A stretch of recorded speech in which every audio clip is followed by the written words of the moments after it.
এই শোনো, আমার একটা প্রশ্ন আছে, শিব কেন এরকম গনুর মুন্ডুটা উড়িয়ে দিল? সেদিন যদি এরকম ভাই ওর মুন্ডুটা না ওড়াতো তাহলে ওই হাতের মুন্ডুটা ওর মাথাতে বসতো না, তাহলে ওকে আরো কিউট লাগতো। কেন করলো এরকম শিব ঠাকুর? শিবের এত রাগ কেন, মানে এটা কেন করলো? তাহলে ওকে তো তাহলে আরো কিউট লাগতো যদি এরকম না হতো।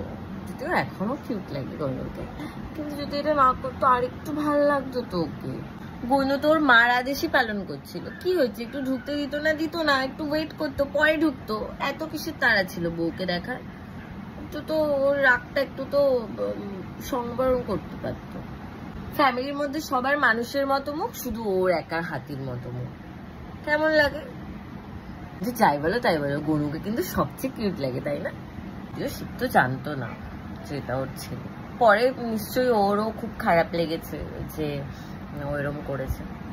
ঠিক আছে, যাই হোক, কি আর করা যাবে, এইভাবেই গনুকে ভাল লাগে।